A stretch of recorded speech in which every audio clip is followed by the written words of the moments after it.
Welcome to Inside Creative Minds. I'm your host, Trey Goodman. We've got a very interesting show for you this time. We're going to talk puppetry and fitness. Let's go check it out. Well, Nancy Smith, welcome to Inside Creative Minds, and thanks so much for having us here at the Great Arizona Puppet Theater. Well, thank you for coming. This is a tremendous place, puppets everywhere. Now, you're a puppeteer. I am. What got you into that? What got you started? Well, I've enjoyed puppets ever since I was a little child. I was very shy, and Santa Claus brought me a puppet stage and puppets when I was 5 years old, and I guess my parents thought I would outgrow it, but I kept doing. You showed them. I showed them. Yes, I kept doing puppets even when I was in high school. I did a show. A friend and I did a show about our teachers with paper bag puppets, which we thought was hysterical. And then every time an opportunity came up as a theater student to do puppets, I was like, oh, that sounds like fun, I'll do that. Finally, I figured out after I'd done a few puppet shows that I must be a puppeteer. And then along the way, my husband too got interested in puppetry, and he was more of an artist, I was more of a theater person, so the two of us together created Great Arizona Puppet Theater. Well, what's the attraction and what's kept you involved in it for all that length? I really, when I was a theater student, I got involved in all the different areas of theater. I enjoyed scene painting, I enjoyed makeup, I enjoyed costuming, I enjoyed acting, I enjoyed directing, and puppets is all of that. So you can use all of those things to create a theatrical thing, and it's puppetry is kind of a weird thing. It kind of catches people. I mean, I had done it all along, but then I went to a puppet festival once when I was in college and went home and dreamed about puppets. And I've heard other people who are professional puppeteers have a similar experience, that at some point or another, it's just sort of like, well, yeah, you know. You got to do puppets. Yes, yes, and it's kind of a funny thing too, because I don't think people always ask dancers, like, why do you dance? You know, why do you ask puppeteers, why do you puppets? Because that's what we do. Well, the Great Arizona Puppet Theater, obviously you're the director. Number of shows you put on a year or a week? Give us a little rundown on what you guys are doing. Well, we're open here 5 days a week, year round. We'll switch shows maybe every 3 weeks. It kind of varies from time to time. Some shows may run 5 weeks. When we bring in guest artists, we usually just have them for a week. And and in addition to that, we're also taking touring shows out into the valley and around the state and everything too. Now we have some friends here with us, and you've got puppet on your lap and some in the back. Different types of puppets. Can you explain sort of the different styles and how they work? Well, the show that we're doing right now is done mostly with marionettes, and marionettes are puppets that work from overhead with strings. They're some of the more complicated types of puppets to make, because you have to make all their different parts of their body, hinge them so that for instance, so that their arm will move this way and not swing back behind them. So you really have to think about how they work and how to put them together. Yes. You make them out of plastic or wood? Or? No, there are different ways to make them. The puppets for this particular show, since we were working in such a large scale, have a plywood skeleton. And so the basic puppet, each one of them has just a flat piece. Onto that there's styrofoam glued onto it. Then that's covered with paper mache. Then the puppet is put together, painted, costumed. And then other than marionette puppets, there's like this type here you have? This is a hand puppet right here. And a hand puppet, sometimes people call this a glove puppet these days too. Your hand goes inside the puppet. Wow. And so basically I've got 2 fingers inside of her head to operate her head, and then I've got my thumb here and my little finger there. And That's then, great. So you're using your hand to operate the puppet. So it's a hand puppet. This is kind of like Mr. Rogers would use. Puppets got a couple of more details, like elbows and stuff that some don't. But how do you find the audience reacting to it? Is it different every time, or? Hopefully. Hopefully they're going to respond, they're going to laugh in more or less the same places or anything. But the audience, I think people like puppets because I think we're intrigued by them. And they're more interesting to look at than people. They represent maybe some particular traits, some super sort of ego, I don't know what it is. But when people look at them too, there's a willing suspension of disbelief. And when I'm teaching other people to be puppeteers, especially when I'm working with kids, I'm telling them, the audience they know they're not real, but they want to pretend with you. Your job is to help them pretend and do the very best job to make your puppet believable.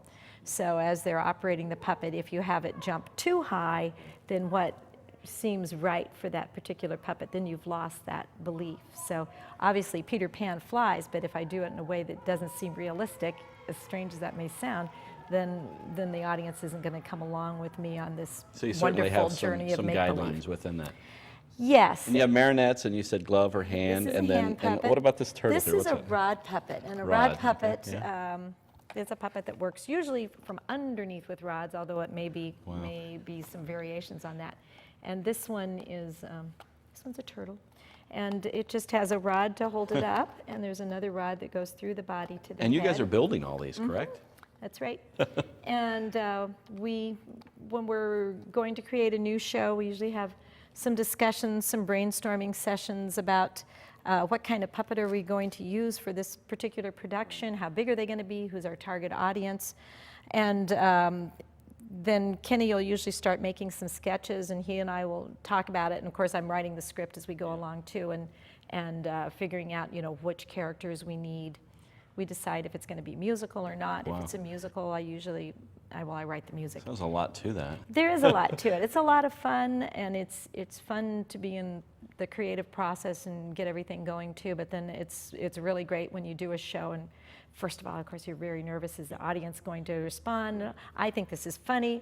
Well, they think it's funny. So when it works, it's like great. Do you ever find the audience maybe sort of reacting back in a vocal manner to a puppet or something? Or? Well, we try to control that.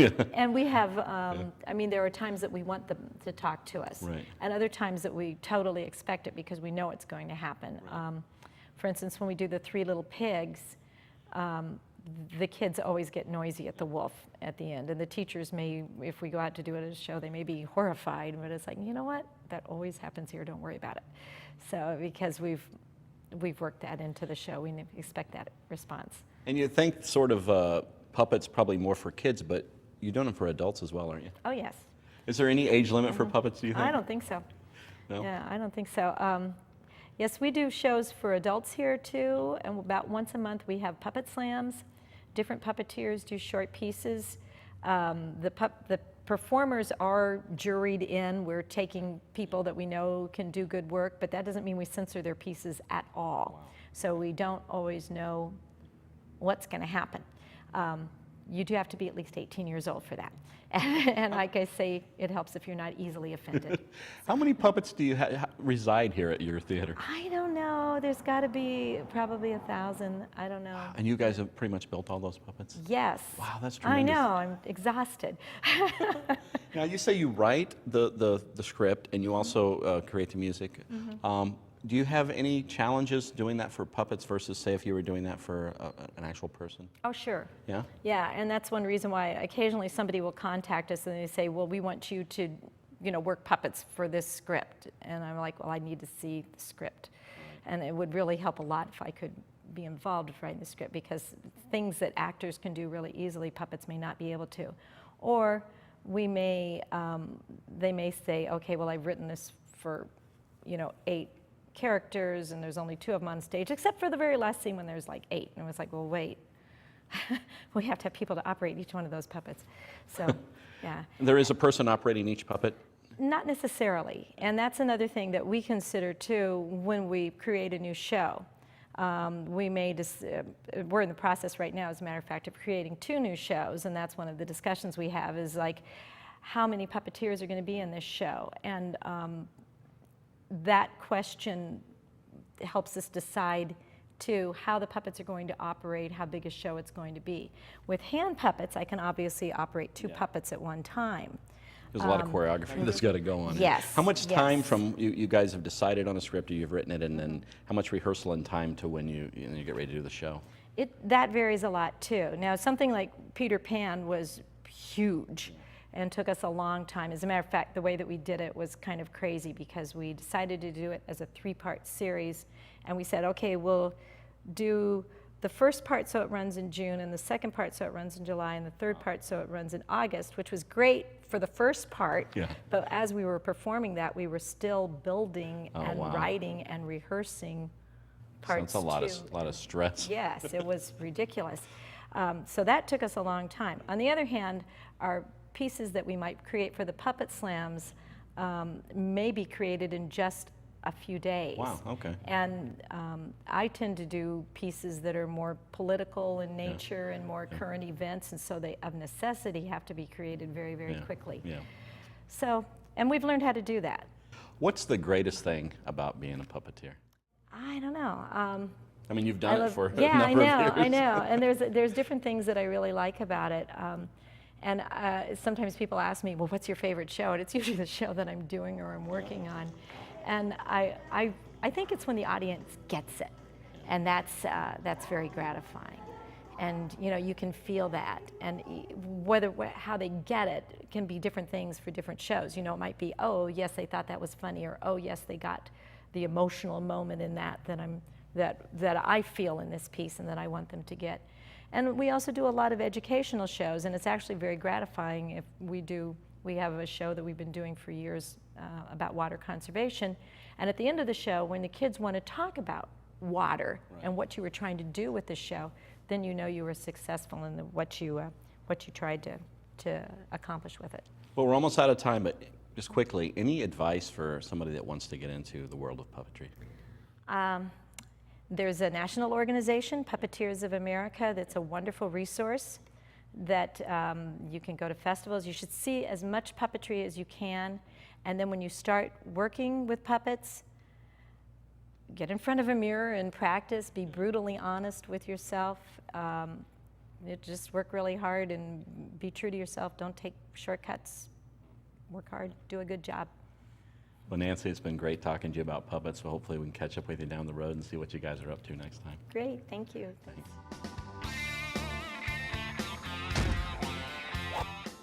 Nancy certainly has a lot of passion for her craft.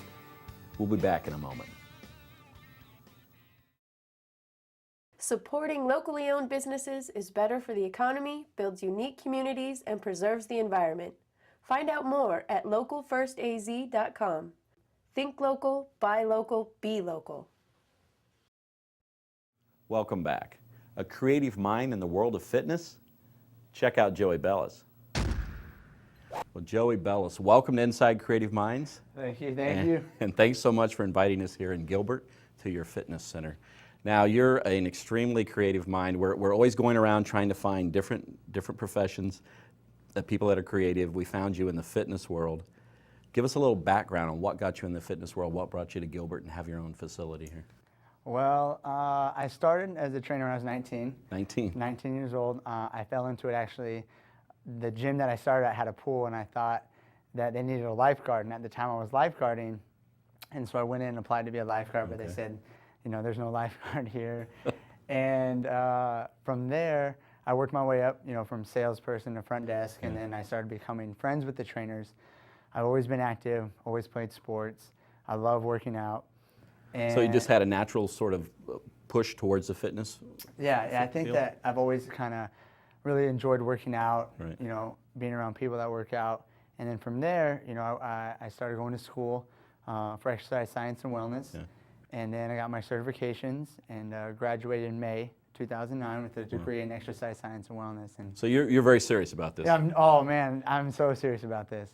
I mean, I've met a lot of folks who have a lot of passion for this. I mean, I found that earlier. We were out and you were running a boot camp, which was pretty crazy. You had 15, 20 people out there doing all sorts of drills in the hot sun. Yeah. I mean, what is your sort of your mantra for the whole fitness game anyway? What are you pushing? I really feel that people can change the way they live their lives. They can live a lot healthier of a life, a better quality of life, and they can do that through health and fitness, through proper exercise, you know, proper eating. If they take the proper steps, then, you know, they can have a really healthy quality of life. Well, you seem, I mean, you're really excited about it, but how do you get people, one, to be excited about it, and then, of course, I think the tough part would be to stay excited about it. I mean, I'm watching, these people are out there working, they're working hard. You're working, it was reminding me when I used to play football, they just didn't have the pads on, but you were running them through football drills. Yeah, we call it the Return to Glory football camp because we're out there doing, football type stuff, throwing patterns, doing, hurdle stuff. I just try to mix it up and keep it fun for them.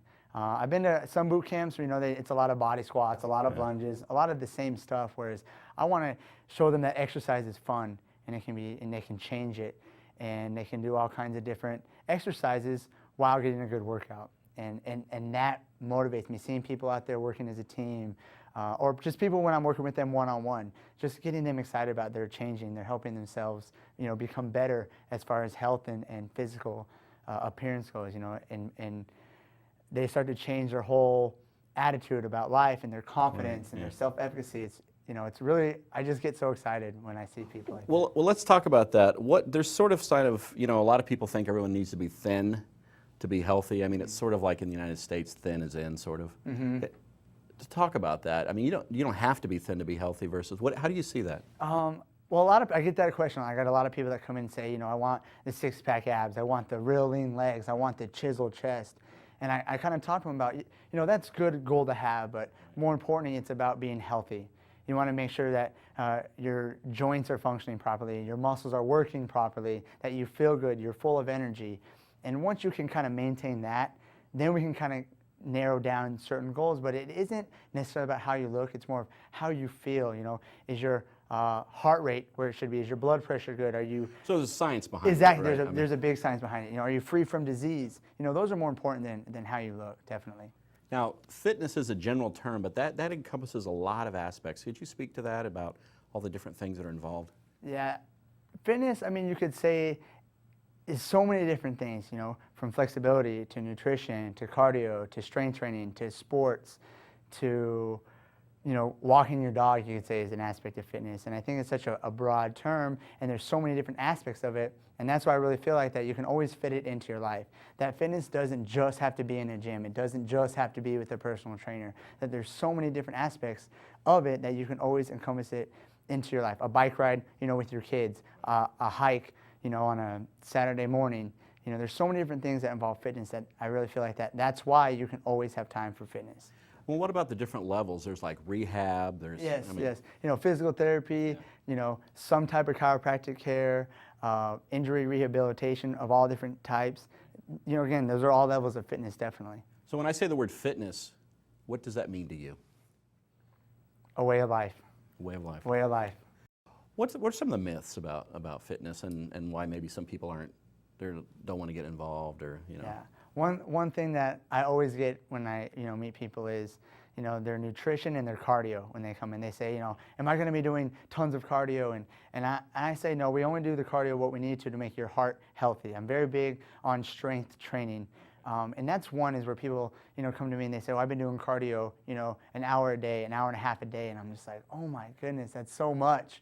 And then the whole nutrition thing where they're eating very little amount of calories. They're trying to do the whole I hear that a lot. No carb, right, high protein. It's just, I'm not about that. I want people to be healthy. So eating good and Are balanced. some of those things maybe they're just different mindsets and they could be healthy for some people? I mean, it just seems like in the world of fitness from a person on the outside, it seems like there's about 25, 30 different plans. They all claim they're going to be the one, right? You take this pill or you do this or you do this cardio or you don't eat. It's kind of like very confusing. It is, and I get a lot of different theories when people come in. They've worked with past trainers, they've read past books, they've seen past TV shows or done X amount of programs. And, I just try to educate them on what I've been educated with and more healthy, a more safe way to go about things. A little bit slower process, but it's a lot more effective and safer in the long run. It's more of I'm about changing your lifestyle versus there's no quick fix with me. There's no in and out. It's when you do this, you're going to do it for the rest of your life type of thing. Now, how do you keep people motivated for the rest of their life? That's kind of a long time. It is. And I've actually had some clients actually, change their lives dramatically. And it's so exciting for me to see that. It makes me so happy. And I just try to keep my clients motivated. I try to change things up. I try to show them that, you are making progress as far as, health goes, Well, that's where the strength-wise. creativeness comes in. Yes, You have yes. got to be extremely creative. You've got different people coming in from all walks of life and in Yes. different stages, and you just have to turn it on. I mean, I see the energy you have. Yeah. I saw it out there. You were nonstop, just Yeah. running here, running there, going around in circles. I mean, you were getting as much exercise. I was, as yeah, I was sweating Yeah. myself.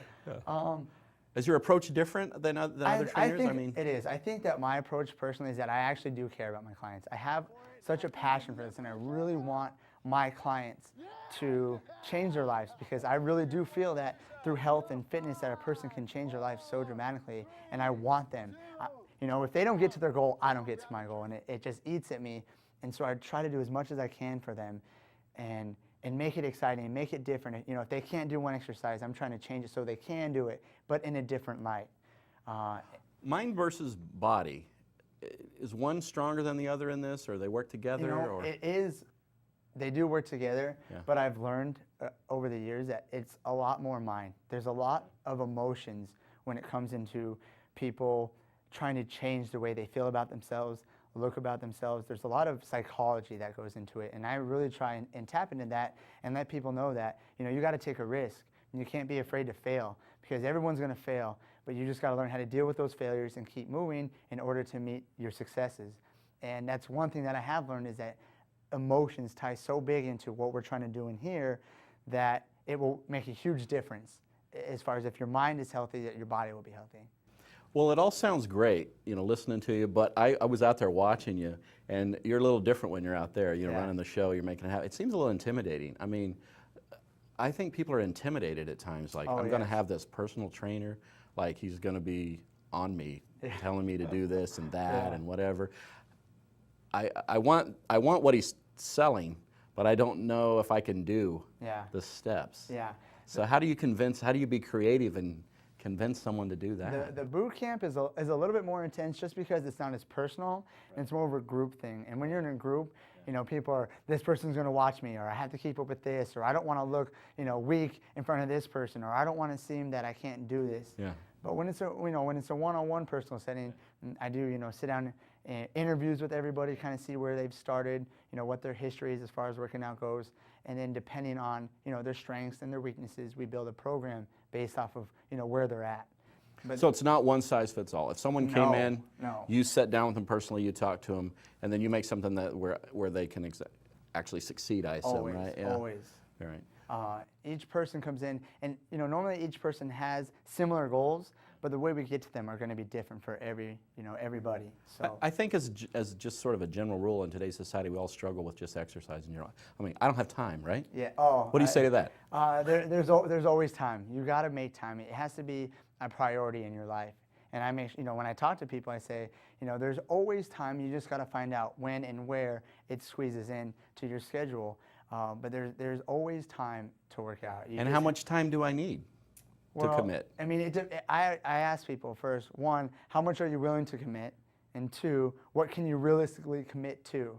If you can give me, you know, 3 days a week, you know, that's going to be a good starter. 2 to 3 days a week, even if it's just walking, you know, just start somewhere, and then you'll see that you'll progressively, you know, get more and more into it. So good, solid advice for someone that needs to get in needs to start exercising. What's just good, solid advice? What would you say? The American College of Sports Medicine says that a person should get, if not most, all days a week, 30 minutes of moderate exercise a day. So starting off with, like I said, you know, if you can do 30 minutes a day, moderate intensity exercise, then do that. Now, is the key every day versus I'll just do 2 hours on Saturday then? Yeah, no weekend, no. Yeah, I've had my weekend warriors where they come in and try and blast through every, you know, single exercise in 2 hours, but you know, that's not really healthy, and it's not really going to get them to where they want. Now, what if I'm like watching the game and I'm really excited? Does that count? No, I mean, unless you're doing jumping jacks in between commercials or something. Then. Any advice for someone that would like to become a fitness professional? I mean, it seems like there's a lot of people yes. out there doing it.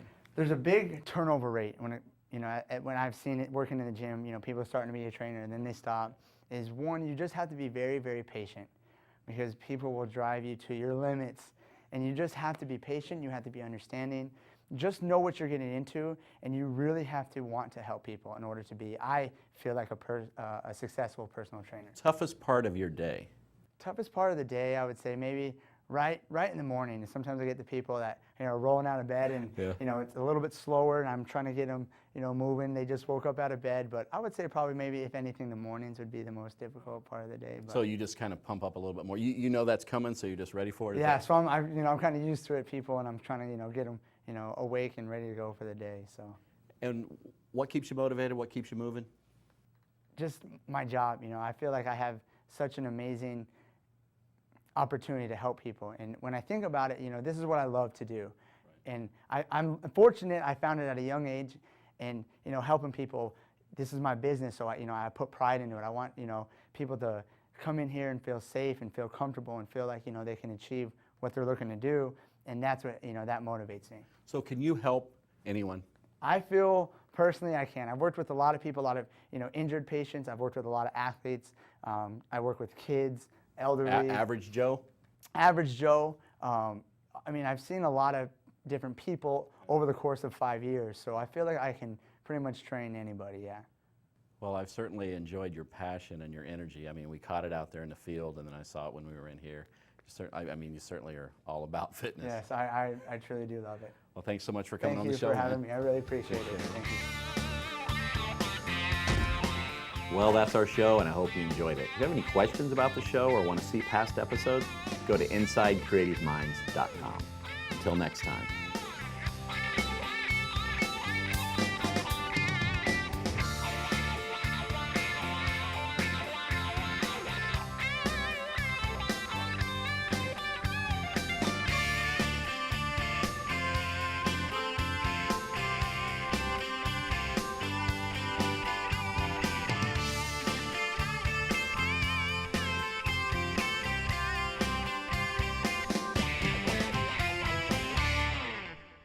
Ready, set, go. Tom Brady at the pocket. Randy Moss. Yeah! Beautiful. Inside Creative Minds, I'm your host, Trey Goodman. We've got a very interesting...